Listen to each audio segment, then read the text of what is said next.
우리 규석이가 오늘은 풀타임으로 우리와 함께 예배를 드리고 또 시간을 보냅니다. 한 4, 5개월 만에 그런 시간인데 여러분 특별히 격려해 주시고 사랑을 듬뿍 담아 표현해 주시기 바랍니다. 오늘 말씀의 제목은 농부와 가지입니다. 풍성한 포도 열매를 위해 농부가 수고하는 그 수고는 크게 두 가지입니다. 이제 우리가 9월달 결실의 계절이죠. 누구나 한 해 동안 수고한 것에 대한 결실을 또 생각하고 기대합니다. 농부가 하는 수고는 크게 두 가지인데 하나는 제거하는 것이고 다른 하나는 깨끗하게 하는 것입니다. 제거하다라는 말은 열매 맺지 아니하는 가지를 잘라내서 없애버리는 것이 아니라 그 땅바닥에 주저앉아 있는 가지를 들어올린다라고 했습니다. 오늘은 깨끗하게 하다, 두 번째 깨끗하게 하다의 의미를 좀 살펴볼 차례입니다. 그러면 제가 질문을 한번 해보겠습니다. 누가 깨끗하게 합니까? 예, 아버지, 그죠? 농부 아버지. 무엇을 깨끗하게 합니까? 포도나무예요? 예, 가지.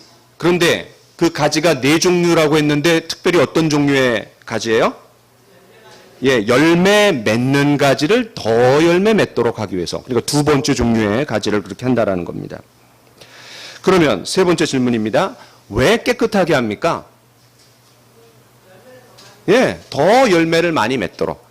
그러니까 열매를 맺긴 맺는데 더 많은 열매를 맺도록 하기 위해서 가지를 이제 깨끗하게 한다라는 거예요.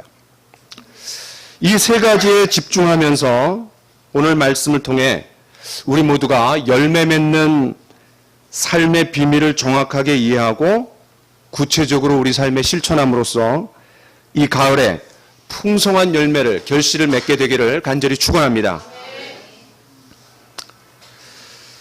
자, 그럼 먼저 깨끗하게 하다.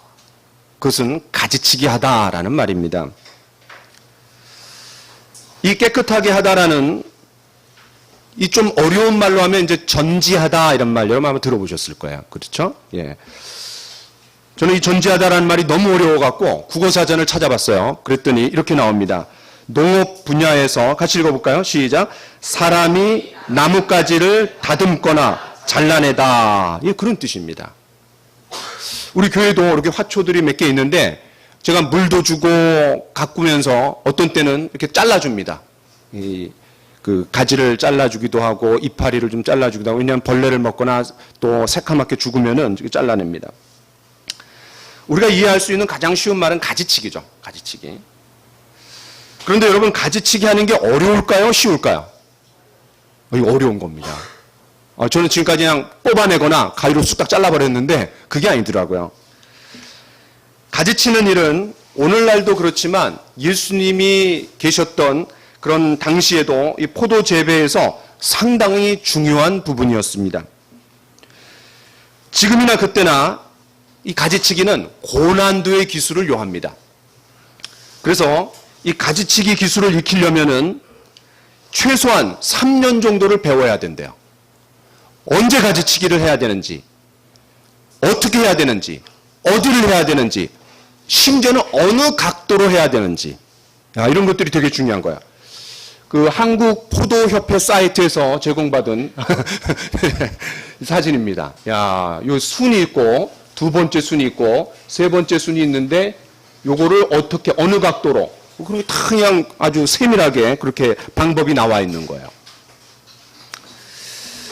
그게 쉬운 게 아니에요.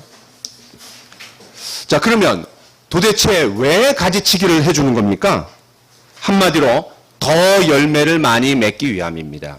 자, 우리 2절 중간부터 한번 읽어볼까요? 아버지께서, 무릇, 시작. 무릇, 열매를 맺는 가지는 더 열매를 맺게 하려 하여 그것을 깨끗하게 하시느니라. 그렇습니다. 열매 맺는 가지가 더 열매를 맺도록 하기 위함이야. 더 열매를 맺도록. 여러분, 포도나무는 절대로 관상용이 아닙니다. 관상용이 아니에요. 포도나무의 존재 이유는 주렁주렁 탐스러운 포도알이 맺히도록 하는 겁니다. 때문에 이 2절의 말씀은 열매 맺는 가지가 열매를 더 맺는 데 있어서 방해물이 있을 수 있다라는 거예요, 없다는 거예요? 있다라는 거예요. 있다라는 거예요. 예를 들어서 가지 중에 어느 부분에 병균이 들어갔고 이 병균이 꼬이면 나머지 건강한 가지도 못 쓰게 됩니다. 또 병균은 없더라도 부실한 가지가 있을 수 있습니다. 또 열매는 맺어도 그 열매가 너무 왜소하거나 당도가 떨어지거나 또 열매가 충분히 맺히기도 전에 조기에 떨어질 수도 있습니다. 그러면 이 포도나무의 소출량에 직격탄을 맞는 거예요. 그런데 거기에서 끝나지 않습니다. 이 열매를 맺지 못하는 가지는 결국은 땅을 버리게 만듭니다. 지력을 다 빼앗아가 버리기 때문입니다. 그러니까 열매를 맺지 못하면서 양분은 다 빨아들이는 거예요. 그렇게 되면 다른 나무가지가 열매를 맺는 자양분까지도 당겨 쓰기 때문에 결과적으로 포도원 전체의 소출에 심각한 타격을 입을 수 있습니다. 가지치기는 너무나 중요한 거예요. 단순히 그 가지만의 문제가 아니라 이 전체의 문제가 되는 거예요.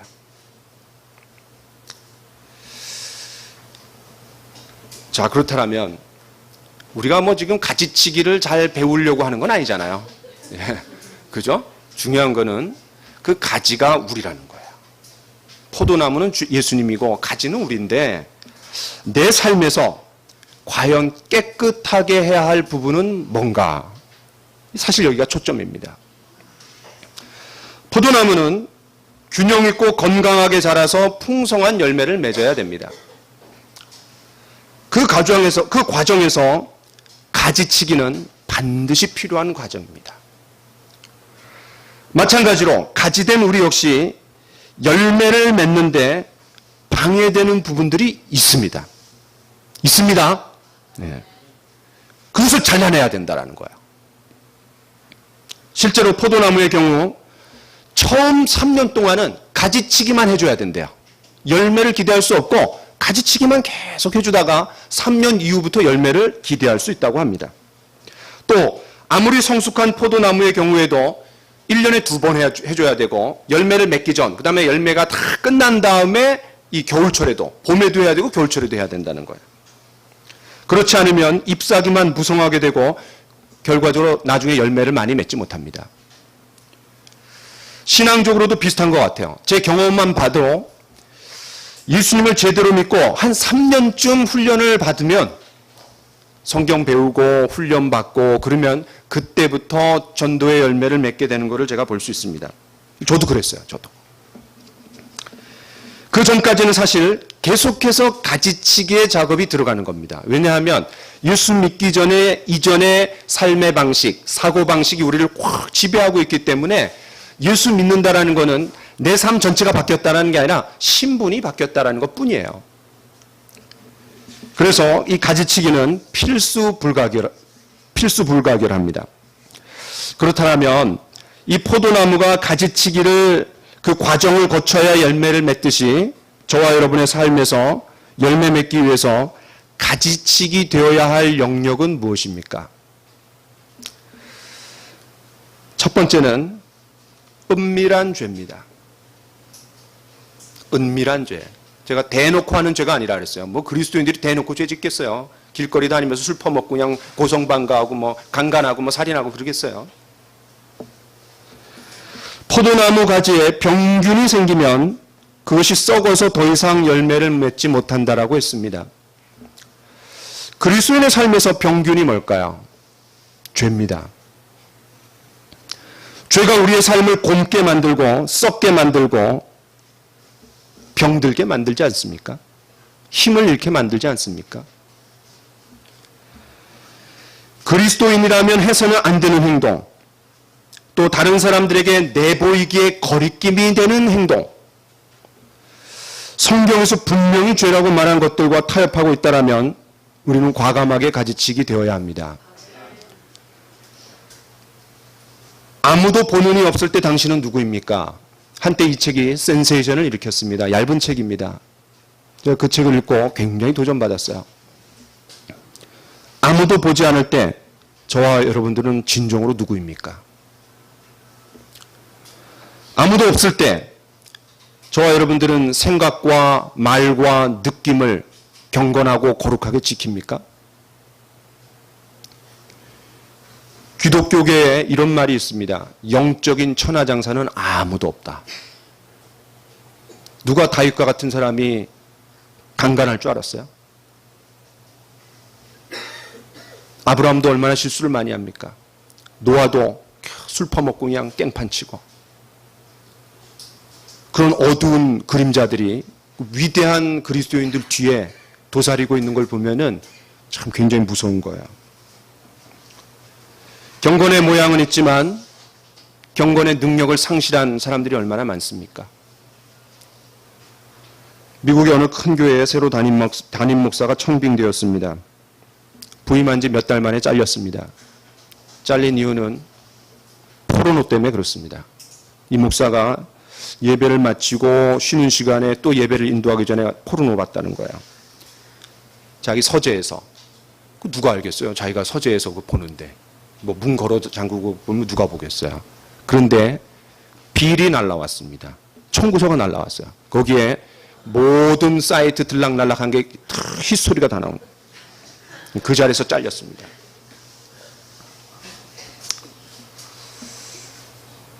여러분과 나에게 고질적인 죄들, 은밀히 즐기는 죄들, 옛사람의 행위들이 있는 한 절대로 더 많은 열매를 맺을 수 없습니다.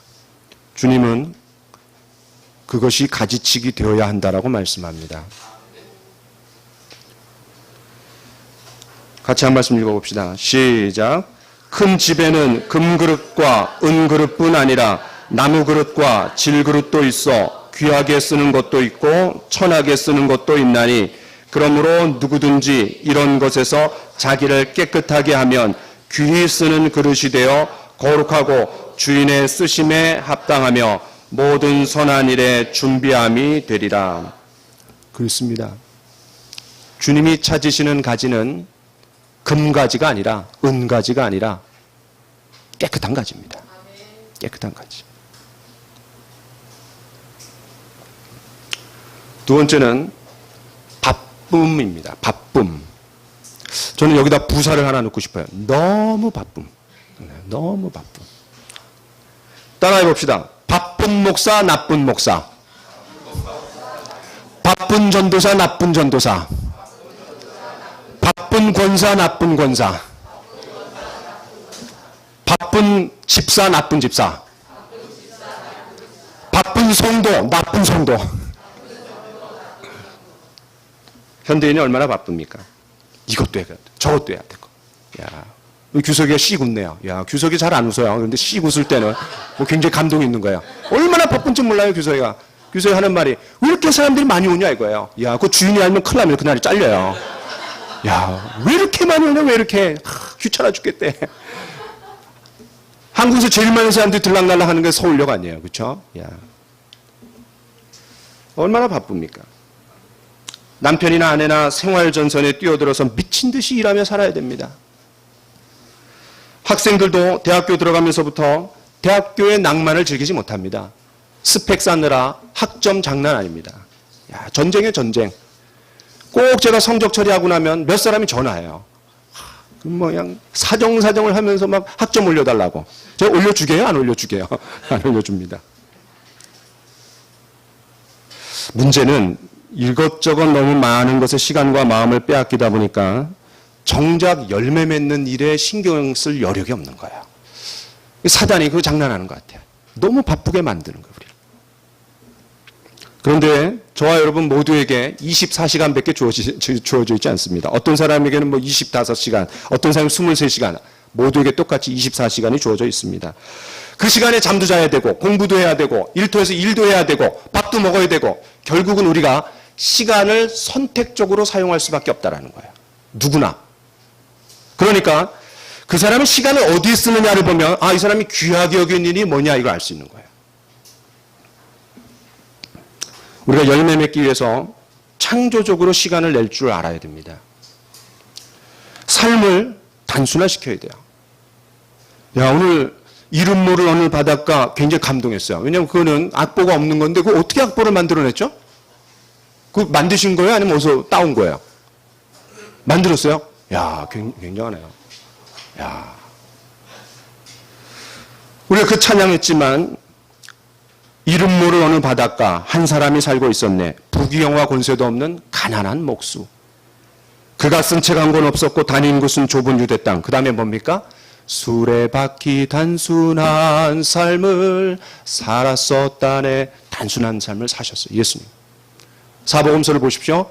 예수님이 피켓 들고 로마 황제한테 갔다라는 말이 없습니다.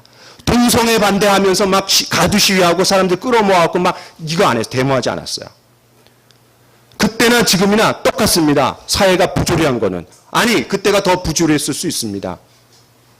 근데 예수님이 범전하시고 또 다른 마을로 가셔서 범전하시고 제자들을 훈련시키시고, 물론 쓴소리 할 때도 있었습니다. 헤로데게 또 빌라도에게 쓴소리 할 때도 있었습니다. 그러나 예수님 대부분의 시간을 데모한다고 피켓 들고 항의한다고 이 세상이 해결되지 않는 거 예수님 아세요. 결국은 세상을 변화시키는 것은 한 사람이 거듭나왔고 깨끗한 삶을 살 때, 그들이 누룩과 같이 퍼져나갈 때, 그런 사람들을 통해서 세상이 변화되는 걸 예수님 아셨던 거예요. 그리고 결국은 세상은 나중에 다 불타 없어져 버리고 또 죄악 가운데 망한다라는 걸 알고 계셨어요. 우리가 가장 기본이 되는 매일 말씀을 읽고 또 기도하고 경건의 시간을 갖고, 이것이 우리의 삶에 습관화되어야 합니다. 아직도 이것이 내 삶에 형성되지 못한 사람은 스스로 이렇게 생각하시면 됩니다. 아, 나는 아직 준비가 덜 됐구나. 그 직분이, 그 신앙의 연륜이 아무리 오래됐다 할지라도 아, 나는 준비가 덜 됐구나. 이렇게 생각하면 정확합니다. 기본이 안 갖춰져 있으면 우리가 지속적으로 열매를 맺는 삶을 살기 어렵습니다. 제가 한때 이 책에 푹 빠진 적이 있습니다. 늘 급한 일로 쫓기는 삶. 늘 급한 일로 쫓기는 삶. 그러니까 사람들이 중요한 일보다 급한 일을 먼저 처리한다는 거예요. 그냥 급한 일에 그냥 쫓겨 산다는 거예요. 물론 급한 일 해결해야죠. 그런데 중요한 일이 급한 일보다 더 중요합니다. 그래서 어떤 사람이 이렇게 얘기했어요. 긴급한 일의 횡포. 그냥 횡포에 우리가 당한다는 거예요. 우리가 할 거 다 하고 나머지 시간에 하려면 못합니다. 말씀과 기도의 시간을 삶의 가장 우선순위에 둘 수 있어야 됩니다. 여러분 저축할 때 쓸 거 다 쓰고 남으면 저축하겠다. 되게요? 안 되게요? 예, 안 됩니다. 일단은 저축하고 그 다음에 나머지로 써야 됩니다. 그래야지 저축할 수 있어요. 열매 맺는 삶이 정말 중요하다라면 아무리 바빠도 주님께 기도하면서 먼저는 주님과 교제하는 일에 우선권을 둬야 됩니다. 거기에 시간을 낼 수 있어야 됩니다. 그리고 일 관계에서 만나는 사람들, 학교에서 공부하면서 만나는 친구들, 주변 친지들, 이웃들, 그런 사람들에게 내가 창조적으로 접근해서 기회를 얻어서 그분들과 대화하고 섬기면서 마음을 얻어야 됩니다. 그리고 복음을 전하려고 애써야 됩니다. 세 번째는 바쁨과 좀 비슷한 맥락에서 좀 더 구체화시켜 보겠습니다. 비생산적인 활동과 인간관계라고 저는 했습니다. 비생산적인 활동과 인간관계. 무슨 말이냐면 만일 포도나무가 잎만 무성하다고 한번 해보세요. 잎만 무성하다. 가지만 보기 좋게 뻗어 있을 뿐 정작 열매가 없다라면 얼마나 웃깁니까?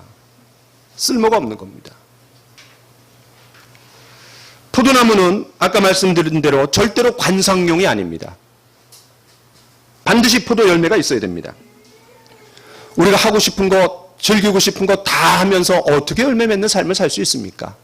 어차피 우리는 선택적으로 시간을 써야 됩니다. 이 활동, 저 활동, 이 사람, 저 사람과 다 관계를 맺으면서 정작 열매 맺는 일에는 시간과 마음을 내지 못한다라면 잎만 무성한 가지와 다를 바가 없지 않습니까? 다른 모든 것들이 나쁘기 때문에 하지 말아라 이 얘기가 아닙니다. 우리의 초점이 열매 맺는 일에 모아져야 한다라는 말입니다. 여러분 프로야구 선수 이종우 선수를 아십니까? 요새 아주 핫한 사람이에요. 왜냐하면 그 신인 최다 안타 기록을 갈아치웠습니다. 94년에 서용빈이라는 LG 선수가 157개를 쳤어요. 그런데 그게 깨지지 않았어요. 그런데 그것이 최근에 깨졌습니다. 19살짜리. 바람의 아들 이종범의 아들이라 그러죠. 그러면 이 친구는 바람의 손자입니까? 고등학교 졸업한 후 바로 넥센의 1군 풀타임 선수가 되었습니다. 이것 자체가 기적입니다. 과거에는 프로야구 선수가 되면은 간혹 그 해에 1군 풀타임 선수가 될 수 있습니다. 근데 지금은 그렇게 될 수가 없어요. 2, 3년, 최소 2, 3년이 지나야 됩니다. 그런데 들어가자마자 주전 자리를 꿰차갖고 한 경기가만 빼놓고 지금까지 다 경기에 나와서 지금은 뭐 160개 이상을 치고 있어요. 많은 사람들이 아버지보다 더 대성할 거라고 칭찬합니다. 올해 신인왕은 따놓은 당상이에요. 그런데 이 친구가 이번 주에 인터뷰한 거를 보고 제가 너무 감동했어요. 그래서 제가 사진을 탁 찍어놨어요. 사진을. 어떤 사람이 인터뷰를 이렇게 했습니다. 제가 아는 얘기 잘 들어보세요.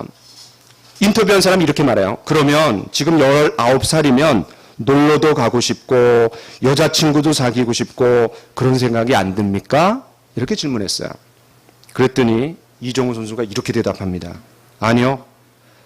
그런데 그렇게 놀았을 때 오는 즐거움이라든지 그런 것보다 야구를 잘했을 때 오는 즐거움이 저한테는 더 좋은 것 같아서요. 즐거움이 없다라고 얘기하는 게 아닙니다. 그거 틀림없이 즐거운 겁니다. 얼마나 짜릿합니까? 그런데 그거보다 야구를 잘해서 오는 그 즐거움이 다른 모든 즐거움을 상쇄한다라는 거예요. 우리가 세상에서 즐거운 게 얼마나 많습니까? 그런데 그 나쁘기 때문에 집어치우라가 아니라 그 즐거움보다 주님 안에서 오는 기쁨, 열매를 맺는 감격, 감동, 그 기쁨이 더 크다는 거예요. 우리가 한 사람씩 전도의 열매를 맺기 시작하면 너무나 기쁘고 감사하게 됩니다. 그러면 신앙도 한 단계 올라가고 우리 성장이 쑥 일어납니다. 그 결과 자연스럽게 전도에 더 많은 관심을 갖고 전념하게 됩니다. 따라서 그때부터 전도하면서 덜 중요하게 여겨지는 것들을 잘라내기 시작합니다. 나쁜 것들이어서가 아니라 복음을 전하고 영혼을 얻는 일이 더 즐겁고 보람되고 가치 있는 일이기 때문에 그렇습니다. 다듬어지지 않은 모난 인격 가지치기 돼야 됩니다. 만일 가지가 올바르게 나지 않고 어떤 거는 위로 팍 뻗었다든지 아니면 밑으로 팍 뻗었다든지 삐쭉삐쭉하게 막 찔른다든지 거기에 그냥 뾰족한 게 있어갖고 막 가시처럼 막 찔른다든지 그런 거는 틀림없이 가지치기 당할 겁니다. 농부가. 그리고 우리도 그럴 수 있습니다. 왜냐하면 우리가 영혼의 열매를 맺는 일은 인간관계입니다. 인간관계. 여러분이 입을 벌려갖고 복음을 전할 때 사람들이 꿇어 엎드리고 그냥 눈물 콧물 흘리고 그냥 절대 그런 일 일어나지 않습니다. 거의 인간관계를 통해서 사람을 알아나가고 섬기고 그들에게 예수 그리스도의 모습을 보여주는 겁니다. 그런데 다듬어지지 않은 모난 인격, 물론 말과 행동에 있어서 완벽한 사람은 없습니다. 그러나 잘못 형성된 말과 행동을 하면서 이 사람 저 사람을 콕콕 찌르는 사람들이 있게요 없게요? 있습니다. 찌르는 정도가 아닙니다. 상처내는 사람들도 많습니다. 조심하고 또 조심하고 그 자체가 훈련입니다. 그 자체가. 그러나 우리가 조심해야 되고 훈련해야 되지만 또 그런 상처를 받는 사람 입장에서는 야, 사람이 다 똑같지. 나도 저럴 때가 있어. 그 사람을 있는 그대로 받아주면서 인내하면서 기다려주면서 오히려 자기를 돌아보는 시간이 되어야 합니다. 성경에 이런 말씀이 있습니다. 갈라디아서 6장 1절에 형제들아 사람이 만일 무슨 범죄한 일이 드러나거든 신령한 너희는 온유한 심령으로 그러한 자를 바로잡고 너 자신을 살펴보라. 너도 시험을 받을까 두려워하라. 그러니까 양방향이에요.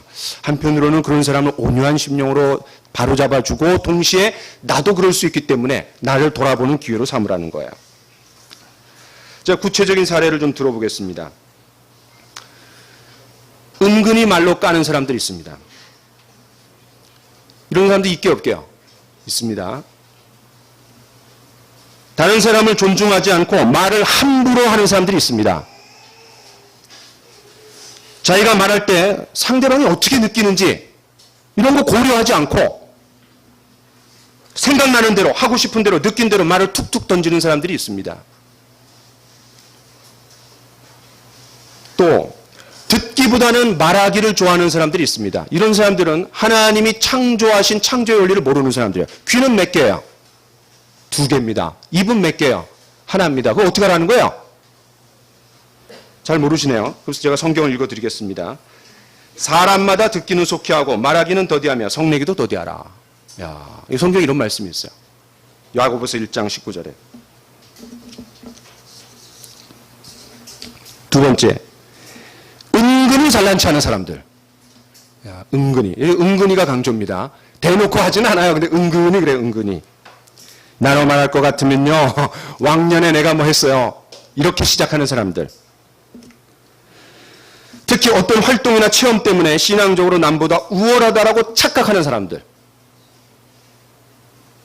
그러면서 은근히 다른 사람 무시합니다. 겸손히 다른 사람을 통해서 배우려고 하는 마음보다는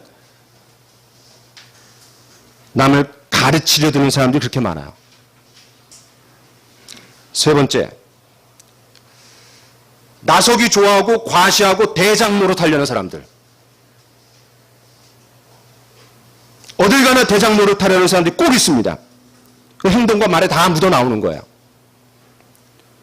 뭐든지 칭찬받으려고 하고 인정받으려고 하고 많은 경우 자존감이 낮아서 그런 겁니다. 그거. 남보다 좀 처지는 것 같아갖고 느끼면은 못 참아요, 막. 한 번 제가 미국에 있는데 어떤 분이 막 뜨고 있는 거예요. 제가 있는 분야에서 뜨고 있어요. 야, 그래갖고 제 마음이 얼마나 막 그냥 막 속이 뒤틀렸어요. 그분이 막 신문지상에 나오고 막 잡지에 나오고 한국에서 유명한 강사에 들어갔어요. 근데 그날 공교롭게도 저를 영어를 가르쳐 주는 분하고 만나는 날이었어요. 일주일에 3번 1시간 반씩 만났어요. 야, 그분이 만났는데 제 표정을 살피더니 너 왜 그래? 그러는 거야. 그래서 이제 제 속마음을 다 얘기했어요. 그랬더니 너 시기심이라고. 그때 얼마나 창피했는지 몰라요. 누가 자기보다 앞서 나가는 것 같으면 그냥 시기심에 불타는 사람들. 지금 얘기한 거는 다 저한테 있는 것들입니다. 은근히 까고 은근히 잘난 체하고 대장 노릇할 나르고 나서기 좋아하고 어느 모임에 가면 제 아내가 그냥 바짓가랑이 붙들고 제발 앉아있어. 제발 말하지 마. 나서지 마 좀.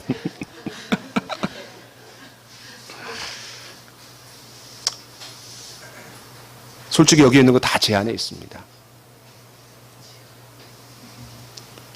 여러분들 안에는 이런 모습이 없겠죠?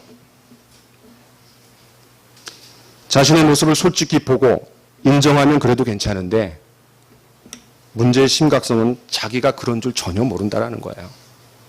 그럴 땐 어떻게 됩니까? 이거 알려줘야 되나? 여러분 저한테 이런 부탁을 좀 해 주십시오. 목사님 지금까지 저를 오랫동안 봐오셨는데 뭐 해주실 말씀 없나요? 제가 더 좋은 그리스도인이 되기 위해서 바꿔야 될 말과 행동은 없나요? 그러면 제가 정직하게 그분을 사랑하는 마음으로 또 그분을 세워주려는 마음으로 줄줄줄줄줄 얘기해 드리겠습니다. 개인적으로 찾아오세요. 네. 두려우면 안 오셔도 괜찮아요. 언젠간 제가 얘기할 겁니다. 여러분들이 신뢰하는 사람이 있으면 그 사람한테 가서 물어보세요. 정말 신뢰하는 사람이 있다라면 내가 혹시 당신과 관계 속에서 좀 불편하게 했던 거 없냐고, 내가 고쳐야 될 부분이 없냐고. 그런 사람 진짜 자기 개발하는 사람이에요. 그죠?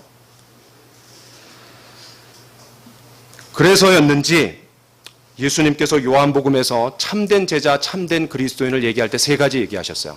개인적으로는 말씀 안에 거해라. 세상적으로는 열매를 맺어라. 근데 가운데 뭐가 있어요?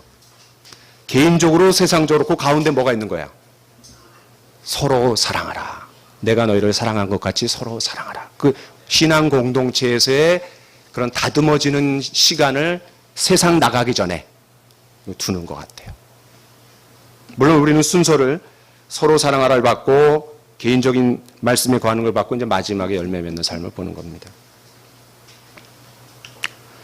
세 번째, 누가 깨끗하게 합니까? 누가 깨끗하게 하는 거예요? 이처럼 중요한 가지치기를 누가 합니까? 깨끗하게 하시느니라의 주어가 누구입니까? 아버지께서입니다. 아버지께서. 여러분 성경 잘 보세요. 2절. 아버지께서가 주어입니다. 농부가 하는 일이 두 가지입니다. 하나는 제거하다. 두 번째는 깨끗하게 하다. 그런데 다 주어가 아버지께서입니다. 그런데 제가 오늘 이번 주에 이 말씀을 묵상하면서 이상한 걸 발견했어요. 1절에 분명히 나는 포도나무요, 참 포도나무요, 내 아버지는 뭐라 그랬어요? 농부라 그랬어요. 그리고 예수님은 나는 포도나무요, 너희는 가지니. 그러니까 포도나무에다가 자기를 은유를 하면서 비유하면서 나는 포도나무다 이렇게 얘기했는데 그럼 농부가 이렇게 해야 되죠. 농부가 제거하고 농부가 깨끗하게 한다 이렇게 얘기해야 되잖아요. 근데 왜 주어를 아버지께서라고 썼을까요? 그게 이상했습니다. 제가. 이 성경 읽다가 그렇게 성경을 많이 봤는데 이 부분을 설교 준비를 하면서도 지금 네 번째 설교하니까 얼마나 많이 읽었겠어요. 제가 묵상하고 거의 다 외웠어요. 그런데 이상해요. 농부가 이렇게 얘기하지 않고 아버지께서 이렇게 표현을 한 거예요. 그러면서 제가 요한복음 15장에 아버지께서가 몇 번 나오는지 여러 번 읽으면서 세봤습니다. 몇 번 나오게요? 몇 번 나오게요? 11번 나옵니다. 이야, 이거 놀라운 거예요. 열매가 몇 번 나온다 그랬죠? 8번 나옵니다. 그런데 아버지께서는 11번 나오는 거예요. 11번. 그러니까 이 요한복음 15장 열매 맺는 삶의 비밀을 얘기해 주는데 열매와 연관해 갖고 아버지께서를 깨닫지 못하면은 완전히 깨달을 수 없다는 거예요.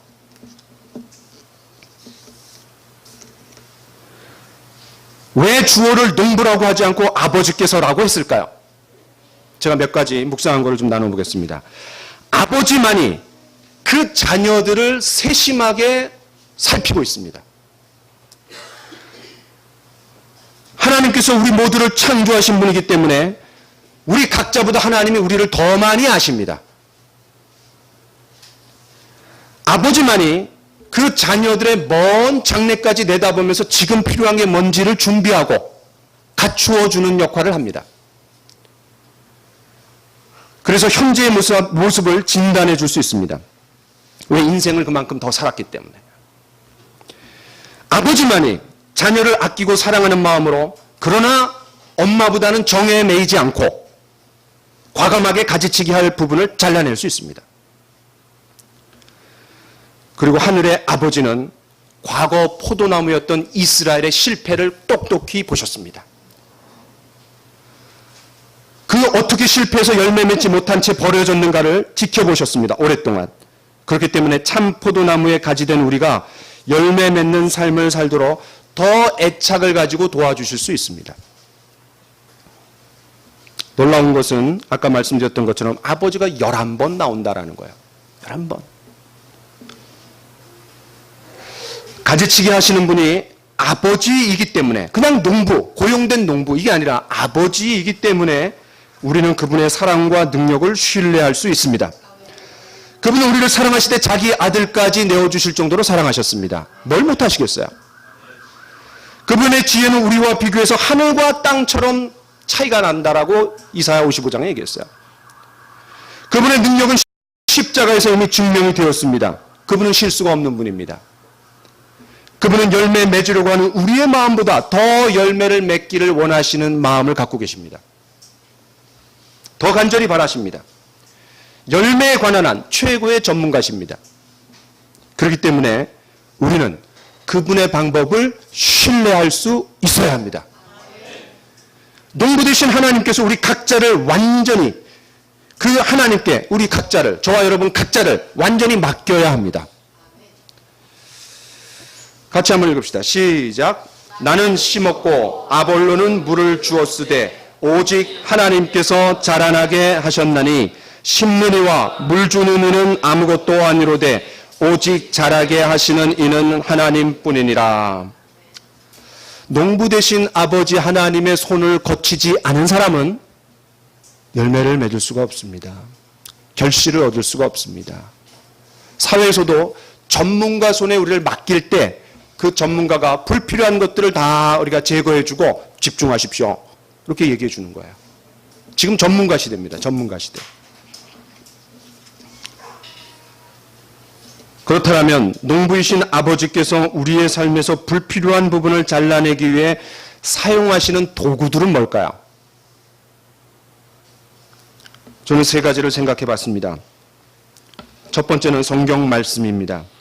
성경 말씀만이 우리를 온전하게 하나님의 일을 하는데 온전하게 해줄 수 있다라고 디모데후서 3장 17절에 말합니다. 자, 같이 한번 말씀을 읽어보겠습니다. 시작.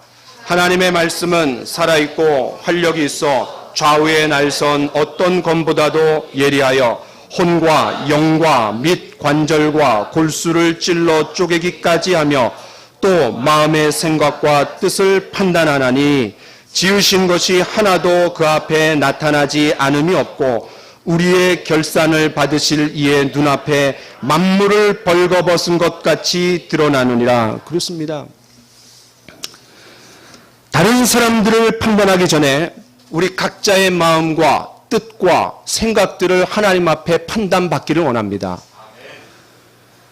하나님의 말씀이라는 MRI, CT 앞에 내 영과 혼과 육을 스캔 한번 먼저 하시고 우리 자신을 돌아보는 그랬으면 좋겠어요. 자, 한 말씀 더 봅시다. 시작. 여호와의 말씀이니라 내 말이 불 같지 아니하냐 바위를 쳐서 부스러뜨리는 방망이 같지 아니하냐. 왜 하나님의 말씀을 불과 방망이에다가 비유했겠어요? 불은 뭡니까? 태워버리는 겁니다. 오순절날 성령께서 오셨을 때 불의 혀같이 갈라지는 것들 뭐예요? 그 120명의 사람들의 쓴뿌리, 정욕, 옛삶, 그 다음에 부패한 삶, 죄성을 태워버리는 거예요. 또 방망이에다가 비유했습니다. 무슨 말입니까? 잘못된 생각, 또 딱딱하게 굳어진 옛성품, 죄된 요소들을 뽀개버리는 거예요. 그냥 바서트리는 거예요. 그냥. 저 옛날에 구슬치기를 그렇게 잘했어요. 예, 구슬치기 제가 떴다 하면은 다 평정이 됐습니다. 예, 구슬치기 진짜 그래갖고 야구를 했나 봐요. 제가 구슬치기 하면 바깥에 나갔다 오면은 양쪽 주머니에 가득 채워갖고 왔습니다. 하루는 깜깜한 8시에 제가 집에 들어갔어요. 그때 우리 어머니가 너무 노발대발하면서 그 망치를 주더라고. 망치를 가갖고 마당에 가갖고 하나씩 다 깨라고. 야, 그래갖고 제가 막 울면서 그냥 깨트리고 있었습니다. 구슬을 깨는 게 아니라 엄마를 그냥 날 왜 괴롭히냐 이거죠. 그때 이제 그 초등학교 6학년 뭐 사춘기잖아. 그런데 한 10분 있다가 어머니가 그냥 막 이름을 부르면서 야 그만둬 막 그러는 거야. 왠지 아세요? 그 깨다가 눈에 들어가 봐요. 야, 저는 가끔 그 생각이 나요. 그때 우리 어머니가 빨리 막지 않았으면 한 100개 되는 거 깨트리다가 눈이 시력을 잃었을지도 몰라요. 사방으로 튀잖아. 이거 팍팍 깰 때마다.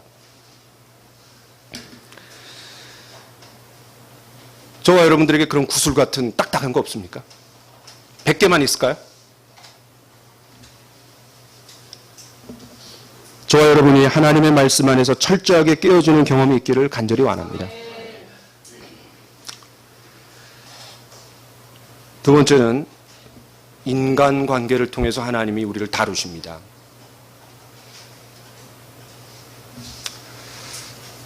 성경을 읽어봅시다. 시작. 철이 철을 날카롭게 하는 것 같이 사람이 그의 친구의 얼굴을 빛나게 하느니라. 그렇습니다. 여기서 말하는 사람이 그의 친구, 전혀 모르는 사람이 아닙니다. 친구라는 생각 얼마나 가깝겠어요. 가깝기 때문에 너무 잘합니다. 그런데 너무 가깝기 때문에 서로의 안 좋은 것도 다 아는 거죠. 그런데 여기 부딪히는 거예요. 부딪히면서 철이 철을 날카롭게 하듯이 망치로 두드려야지 철이 나오는 거잖아요. 쓸모 있는 뭔가 나오는 거잖아요. 철과 철이 부딪히면서 불똥이 튀고 그 각자의 철 입장에서 생각해 보시오. 얼마나 아프겠습니까? 불똥이 튀면 아야 아야 막 이러면서 얼마나 그냥 그러겠어요. 때로는 피가 날 수도 있고 상처가 그냥 더 깊을 수도 있고. 그런데 그렇게 할 때 얼굴이 빛나게 된다는 거예요. 빛나게.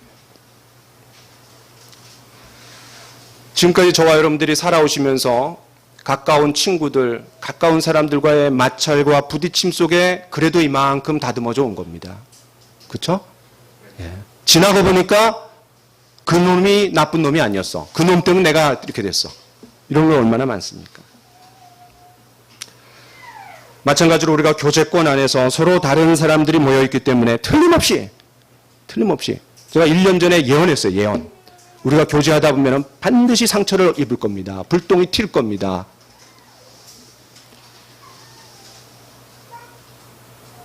가까워지면 가까워질수록 서로의 모난 부분들이 보이기 시작합니다. 나의 모난 부분과 상대방의 모난 부분이 만나면 이거 이제 깨지는 거예요. 이제 팍 부딪히는 거예요. 그런데 또 그 부딪혀야 됩니다. 모난 부분들이 인간관계라는 끌과 정을 통해 깎이고 부서지고 다루어지면서 잘 다듬어져야 합니다. 맨들맨들하게 되어야 합니다. 마치 다윗이 골리앗을 넘어뜨린 물맷돌처럼 거친 물살 그리고 상류에서 하류로 내려오면서 이돌 저돌과 부딪혀갖고 얼마나 맨들맨들했겠어요. 그게 힘을 발휘하는 거예요. 우리 각자가 그렇게 맨들맨들한 사람들이 돼야 되지 않겠어요? 아직도 멀었습니다. 저도. 아픈 만큼 성숙해지고 아픈 과정을 통해서 인내와 용서도 배우고 무엇보다 우리는 십자가의 비밀을 깨닫게 됩니다. 왜? 낮아지는 경험을 하잖아요. 낮아지는 경험. 여러분 가운데 그런 모난 부분들이 부딪혀갖고 상처받았다라면 개인적으로 그분을 찾아가세요. 찾아가서 집사님, 권사님, 그렇게 말씀하실 때 제 마음이 좀 아팠습니다. 이렇게 얘기하고 서로 푸세요. 서로. 저는 이런 일들이 많이 일어났으면 좋겠어요. 그렇다고 머리끄댕이 잡고 싸우지 마세요.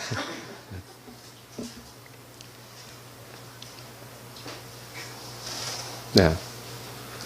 세 번째는 고난입니다. 고난. 때로 하나님께서 고난이라는 징계를 통해 우리를 가지치게 하실 때가 있습니다. 고난을 좋아하는 사람이 어디 있겠어요? 그러나 환난은 인내는 연단은 소망을 이루는 줄 알미니라. 이렇게 얘기했어요. 로마서 5장 5절에. 우리의 문제가 너무나 고질적이어서 고난이라는 방법이 아니고서는 잘라내기가 어려울 때 하나님은 부득이하게 이 방법을 쓰실 때가 있습니다. 같이 읽읍시다. 좀 길지만 시작.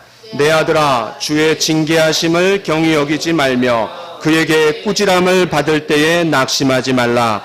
주께서 그 사랑하시는 자를 징계하시고 그가 받아들이시는 아들마다 채찍질 하심이라. 오직 우리 하나님은 우리의 유익을 위하여 그의 거룩하심에 참여하게 하시느니라. 무릇 징계가 당시에는 즐거워 보이지 않고 슬퍼 보이나 후에 그로 말미암아 연단받는 자들은 의와 평강의 열매를 맺느니라. 그렇습니다. 하나님 우리 너무나 사랑하시기 때문에 징계하실 때가 있습니다. 왜? 아들이니까, 자녀니까. 그렇다면 하나님께서 구체적으로 어떻게 징계하십니까? 시작. 나는 그에게 아버지가 되고 그는 내게 아들이 되리니 그가 만일 죄를 범하면 내가 사람의 매와 인생의 채찍으로 징계하려니와.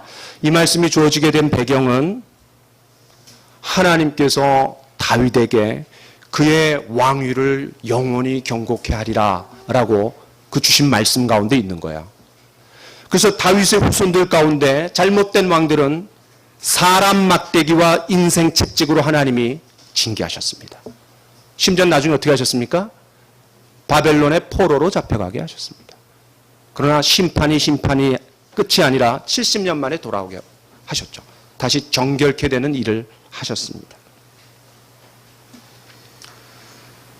하나님께서 직접 개입하시기도 하지만 많은 경우 사람 막대기, 주변 사람들을 통해서 또 인생 채찍. 우리가 살아가면서 얼마나 인생 채찍이 많습니까? 저도 많이 두드려 맞았어요.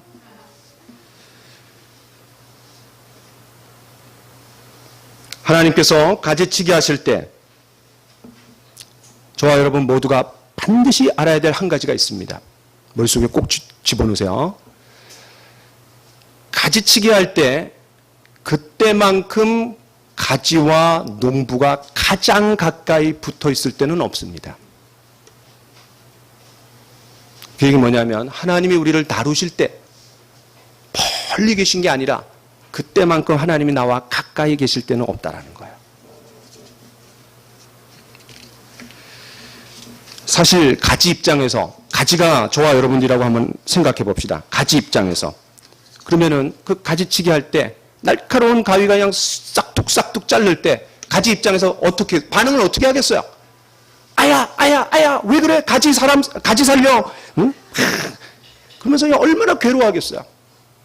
그런데 그때만큼 하나님이, 농부 되신 하나님이 가지와 가장 가까이 있을 때는 없는 거예요. 가지들이 당하는 아픔과 고통이 얼마나 크겠습니까? 그러나 그때 하나님 우리를 외면하시지 않고 가장 가까이 있다라는 거예요. 이것이 얼마나 저에게 큰 위로가 되는지 모르겠습니다.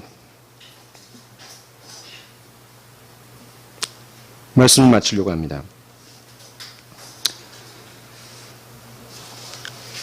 요 자그마한 책자, 제가 20년 전부터 본 겁니다. 요 자그마한 책자, 내 마음 그리스도의 집, 작은 책자. 500원, 600원이었네요. 옛날에 산 겁니다, 옛날에. 제가 3권을 갖고 있어요, 이렇게. 이 자그마한 책자가 수많은 그리스도인의 마음을 때리고 울렸습니다.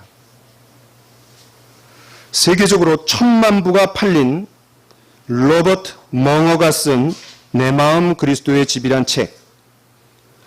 이거를 어떤 사람이 영상을 만들었습니다. 같이 한번 좀 봅시다.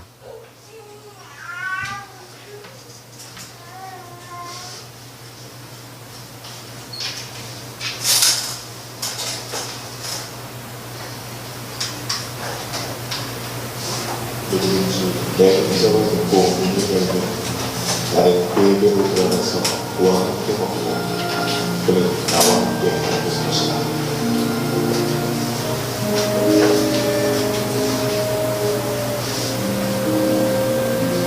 얼마 전 예수님이 내 마음의 집에 찾아오셨어요. 정말 얼마나 기쁘고 즐거운지 몰라요. 나는 내 마음의 집을 소개시켜 드리기로 했죠. 나는 내 마음의 집에서 제일 자신 있는 곳, 서재로 그분을 안내해 드렸어요. 예수님은 벽에 그림들, 책장의 책들, 탁자 위의 잡지들 하나하나 자세히 보셨어요. 그런데 왠지 내 마음이 편치 않았어요. 예수님께 보여드릴 수 없는 내 생각과 가치관들이 선반 위에 그대로 놓여 있었던 거예요. 예수님, 이 방이 청결하게 정리될 필요가 있는 것 같은데 도와주시겠어요? 기꺼이 도와주지. 예수님은 선반 위에 성경책을 꽂게 하셨고 나에게 예수님의 초상화를 선물해 주셨어요. 마음으로게 이것을 걸어놓아라. 내 마음의 서재는 하나님의 말씀으로 가득 채워졌어요. 이제 이곳에서 참된 진리를 배워가게 되었습니다. 다음으로 우리는 식욕과 욕구가 주방으로 갔어요. 오늘 가장 좋고 맛있는 거 드릴게요.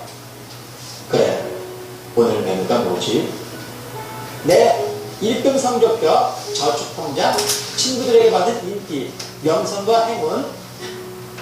나는 예수님께 뽐내듯이 자랑했어요. 하지만 주님은 아무것도 드시지 않았어요. 네가 모르는 나의 양식이 있단다. 나의 양식은 하나님의 뜻을 행하는 것이야.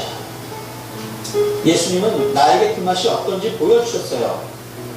세상에 얼마나 달콤하고 맛있던지. 무엇보다 예수님의 음식들은 다시 배고파지지 않았어요. 이런 게 참 만족이군요. 그 다음 우리는 거실로 들어갔어요. 예수님은 그것을 좋아하셨어요. 이 방은 참으로 좋은 방이구나. 내가 매일 아침 이곳에 내려오나 이제 하루의 시작을 함께 하자. 아침마다 우리는 거실에서 만났고 성경을 함께 읽었어요. 매일매일이 행복하고 설레이는 날들로 계속됐어요. 그러나 얼마 지나자 나는 너무 바빠져서 그 약속을 점점 잊어버렸어요. 그날 아침도 친구와 약속 때문에 서둘러 계단을 내려왔어요. 막 나가는데 거실에 예수님이 앉아 계셨어요. 참. 예수님 아침마다 늘 오셨나요? 물론이지. 그러기로 약속했잖아. 나는 그분께 용서를 구했어요. 그분은 너그러운 마음으로 저를 용서해 주셨어요. 내가 너를 사랑한다는 것을 기억하렴. 너와 만나는 이 시간이 나에게도 정말 소중한 시간 같다. 내 집에 작업실이 있냐? 내 마음의 집 지하실에는 작은 작업실이 있지만 나는 제대로 된 것을 만들어 본 적이 없었어요. 자, 손을 미리 줘봐. 예수님은 당신의 손을 내 손 위에 얹으시고는 무엇을 만들기 시작하셨어요. 그런데 잠시 후 놀랄 만큼 근사한 작품이 만들어졌어요. 내가 한 것이라고 그러니까 그분께 맡기기만 한 것뿐인데 말이에요. 벽장에서 무언가가 죽은 아주 불쾌한 냄새가 나는구나. 사실 벽장 안에는 내 생활의 찌꺼기들, 나쁜 습성이나 아무에게도 말하고 싶지 않은 은밀한 비밀들이 꽉 차 있었어요. 아무리 예수님이라고 해도 보이고 싶지 않았어요. 모든 건 이미 예수님과 함께 쓰고 있다고요. 하나쯤은 내 마음에만 두고 싶은 게 있는 법이잖아요. 자, 그분은 나에게 열쇠를 달라는 듯 손을 내미셨어요. 나는 망설였어요. 네가 이것을 청소하지 못한다면 나는 너와 함께 살 수가 없단다. 내가 대신 청소해주마. 나는 두렵고 떨렸지만 예수님께 그 방을 맡기기로 결정했어요. 예수님이 나에게서 떠나는 것은 더욱 두려운 일이었기 때문이에요. 그분은 벽장에 썩어가는 물건들을 전부 멀리 던져버렸어요. 그리고 순식간에 벽장을 청소하시고 수리하셨죠. 잠시 후 상쾌하고 향기로운 바람이 집안 전체에 불어왔어요. 그때 그 기분이란 얼마나 기쁘고 즐겁던지요. 예수님, 이 집 전체를 다스려주세요. 2층 집인 이 집을 나 혼자 청소할 때는 먼지가 너무 자주 쌓여 나는 청소를 늘 지쳐 있었어요. 이제 예수님이 제 마음의 집을 깨끗하고 아늑하게 바꿔주셨죠. 내 마음의 집을 깨끗하게 해주신 예수님께 이 집을 모두 드릴 거예요. 예수님, 집문서와 모든 재산을 드리겠어요. 제 마음의 주인이 되어주세요. 이제 당신이 이 집의 주인이십니다.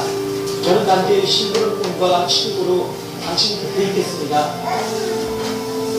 예수님이 환하게 웃어주셨어요. 그분은 나의 삶을 받으셨어요. 예수님은 이제 내 마음의 집의 주인으로 집을 더 아름답고 향기롭게 만들고 계십니다.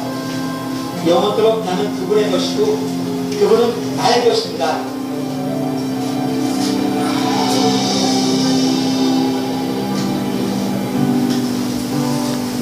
예, 꺼주십시오.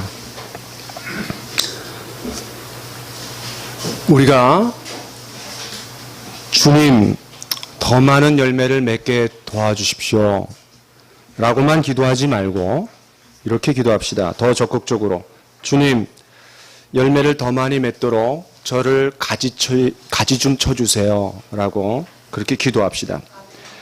가지치기가 옳게 될 때까지 열매를 더 많이 맺을 수 없습니다. 기도합시다.